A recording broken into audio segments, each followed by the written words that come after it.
Hey everybody. All right. So now at the end of an escobilla, so really any pre-rehearsed flamenco dance, pre-rehearsed anything that you rehearse before the show, you can pretty much do anything you want. Yeah, you can mix palos, you can do all kinds of things, you can change rhythms, you can do all kinds of cortes, breaks in all kinds of weird places, and you can do all kinds of things. Yeah, the sky is the limit if it's pre-rehearsed. If it's not pre-rehearsed, that's where it's like, okay, you have to be able to be very good at your communication on stage without actually speaking verbally, yeah? So that way accompanists can follow you and all comes out seamlessly with no rehearsal, okay? But that means you're gonna be able to do less because less fancy stuff, okay? You have to go to the basics, the fundamentals of flamenco until you build up a rapport with the artist that you're working with, yeah? If you have lots of repetition with the same artist, they start to understand, you start to work together, just like any ensemble, okay? Any group dynamic, if you have a good dynamic, good relationships, then people start working together, everything starts gelling, the synergy happens. It's the same with this, the same with flamenco, okay? So, being that, usually, most frequently, at the end of a escobilla, the dancer will end up speeding it up or changing the way the accents fall. And by changing the way the accents fall, with staying at virtually the same tempo, basically what Lena did in this footwork that she showed right before we switched here to this part 2, she was changing it to Alegrías, meaning the accent structure really started on 1 for Alegrías, and now all of a sudden we're going to 12s, okay? So it is literally a change, like no numbers change. It's that 1, 2, let me do the back half. 1, 2, 3, 4, 5, 6, 7, 8, 9, 10, 11, 12. 1, 2, 3, 4, 5, 6, 7, 8, 9, 10, 11, 12. So I stayed in the same tempo. The speed did not change. I just changed where the accents fell, and I changed how it was played, so all of a sudden it sounds like a different piece. Yeah? All right, so now let's do the full 2 compás before that change. Does that make sense? The full phrase, like 1, 2, 3, 4, 5, 6, 7, 8, 9, 10, 11, 12. 1, 2, 3, 4, 5, 6, 7, 8, 9, 10, 11, 12. 1, 2, 3, 4, 5, 6, 7, 8, 9, 10, 11, 12. 1, 2, 3, 4, 5, 6, 7, 8, 9, 10. Awesome. So, I'm going to do something funky monkey, okay? I'm going to do that same thing. You're going to come in on the 12, but I'm going to stay in the escobilla, so that way you can hear that it goes a little bit, but it's not what we should be doing, okay? We need to be able to hear this change from the dancer, so that way we change appropriately, because they're leading it. Even though this is kind of like I'm taking apart a part that she just did, and I'm talking about it, and we're fixing it, it's not necessarily fixed, so you need to be able to hear this as an accompanist. That's part of your job, okay? So, do you want me to just play the first part, and then you come in at the, or do you want to dance? I'm just wondering, should I start or you start? You know what we're doing? No? We're doing what we just did, except for... I'm going to do what we just did. Sure, okay. That's what you're telling me. Yeah, let's do that. Okay. Unless you want to dance the first part, because I did 2 compás that you didn't dance. Okay. So you can or you don't have to. Okay. Either one. Do you want to? Sure. Okay, you start it then. Okay. So now she didn't start on a 1. She started on a 12. That first footwork, yeah? Uh-huh. Yeah? So that first foot, that I just know that it was a 12. It wasn't a 1. Okay? So just so you know that. So now we go ahead. 1, 2, 3, 4, 5, 6, 8, 9, 10, 11, 12. 1, 2, 3, 4, 5, 6, 7, 8, 9, 10, 11, 12. 2, 3, 4, 5, 6, 7, 8, 9, 10, 11, 12. 1, 2, 3, 4, 5, 6, 7, 8, 9, 10, 11, 12. really, really hard because all of a sudden it's like, I'm not listening to her at all. She's like, you totally missed it. And now you're still in an Escobilla, and I've gone on, I've already done Melodias, and I'm doing a llamada into something, and she's probably going to call a verse of a cante, yeah, a letra, and I'm still in my own little world, okay? So it's super important to be able to catch that change to a Melodias, all right? So it's that 12. It's gone from 1, 2, 3, 4, 5. Even though that phrase that she just did, she hit that 12, 1, 2, 3, yeah? It's a 1, okay? And then, okay, so there are variations, but that within the context of everything, you wouldn't even notice. It would still stay with that 1, 2, 3, okay? So let's do that again. And she's going to do that 12, and then you'll hear 1, 2, 3, and we pick it up on the 4, okay? So here we go. 4,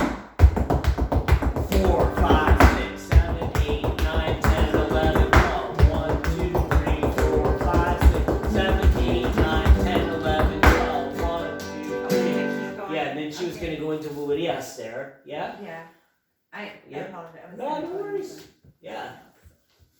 So this is a trick. She's used to somebody that will follow her, and she can just do what she feels like at the time, yeah? And so now I'm asking her to fix it, and I have to fix certain things, and it's really hard to do, okay? So imagine speaking and saying, okay, you have to communicate, and it has to be these exact sentences. You cannot change these words. It all has to be memorized. That's not how you speak anymore, yeah? Okay, go ahead. 2, 3, 4, 5, 6, 7, 8, 9, 10, 11, 12. 2, 3, 4, 5, 6, 7, 8, 9, 10, 11, 12. 1, 2, 3, 4, 5, 6, 7, 8, 9, 10, 11, 12. 1, 2, 3, 4, 5, 6, 7, 8, 9, 10, 11, 12. 2, 3, 4, 5, 6, 7, 8, 9, 10, 11, 12. 1, 2, 3, 4, 5, 6, 7, 8, 9, 10.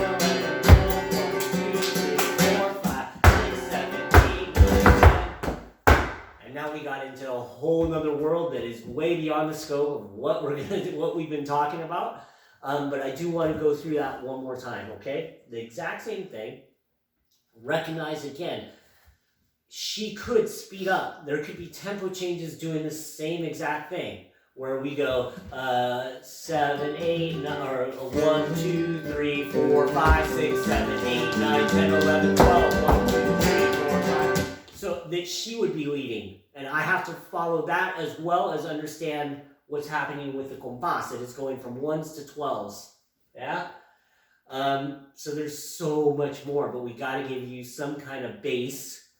And you know, this is the best way to do it. Unfortunately, there's too many unknowns, and so we have to create a narrow alley of things that we want to work on and that we can discuss before we can talk about then other ideas and other options, okay?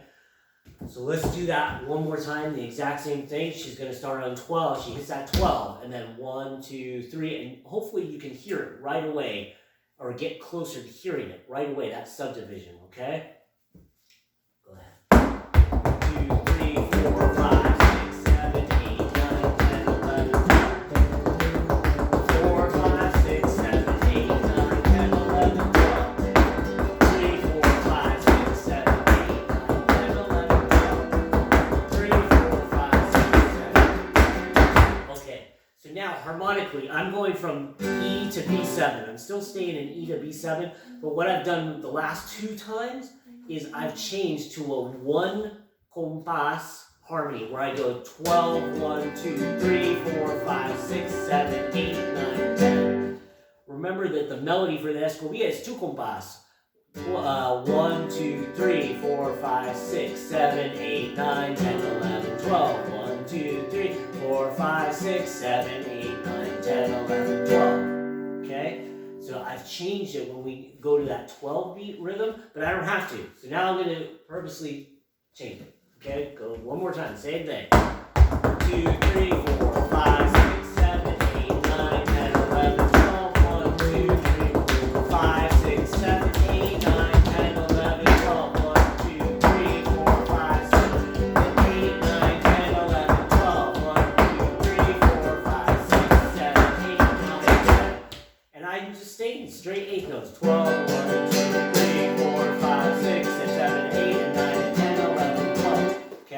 all I'm doing, but it still sounds really nice because she provides the variation over on top of it, okay? All right. Phew. So it's so much content, but with the same different things, and there's so many things that I want to talk about that I'm not going to talk about because it gets too crazy for us to think about that. And every single decision opens up a whole nother, let's call it a decision tree. Yeah, as soon as I create one decision, all of a sudden a whole new set of branches come out. Yeah, and then those options, and each decision, and then her decisions affect my decision, and it's like then they become entwined and branch off here. Yeah, so it's pretty crazy.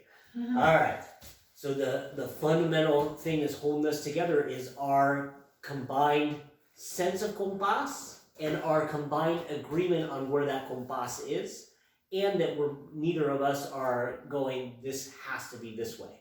Yeah, that we're willing to work with each other. I speed up a little to allow for her. She might speed up to allow for me, or slow down or whatever. But there's an agreed upon, tempo, and we're working in that. And she leads. She might take it faster, and then I follow. Okay. All right. So now let's do the entire thing and give a little. I'll try to do a little bit of variation so you can hear some stuff and kind of see where this could lead. Okay.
Last one, I kept on going. You heard me going to Escobilla, 1, 2, 3, because I thought she was going to do another pass of that.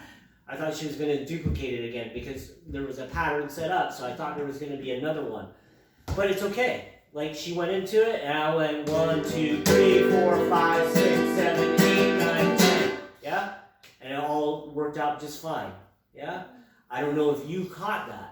But that's what happened. Yeah, right? I didn't do the other side. She didn't do so. As a flamenco dancer, you have 2 feet. Yeah, blessed with 2 feet. Frequently, the pattern would be you would do a pattern on one side with your right, starting with your right, to the pattern starting with your left, and so that's kind of what happened. Yeah, but I was able, I immediately adapted and fixed it, and for me, nobody else would ever know. And you wouldn't probably have known except for I talked about it, okay? And that stuff happens all the time, okay? So I just went 1, 2, 3, 4, 5, but she had already hit the 12. And I was already, I was committed to that other pattern, okay? Because I went 10, 11, 12, she hit it, and I went 1, 2, 3, 4, 5, 6, 7, 8, 9, 10, and you'll hear it. Rewind the tape. Not the tape, but the video, and hear that and watch that part, okay? So again, my goal is to now, with what we really went over and developed in the flamenco guitar development program, last one, number 31 or number 32, I can't remember, but now all of a sudden lend this accompaniment side to it and what you would be seeing and making decisions off of, and hopefully you understand how fluent you have to be and how solid you have to be in your rhythm. And we did so much in that development program with picado and alsapu and all that stuff. That would be on top of this. So then all of a sudden you're adding that stuff, but you have to be so solid. And then remember, we're accompanying the flamenco dancer. So the stuff that you learned or worked with that development program, you might have to alter or you have to scrap. If you can't alter it to fix or to work with what the dancer is doing, then then it's not going to work. It'll be going against possibly, perhaps. It could fit, and you're like, oh, I have this memorized. Chris shared this with me, and I've got it. And I heard that footwork that the flamenco dancer you happen to be working with does, and you're like, that's going to go perfect with that part.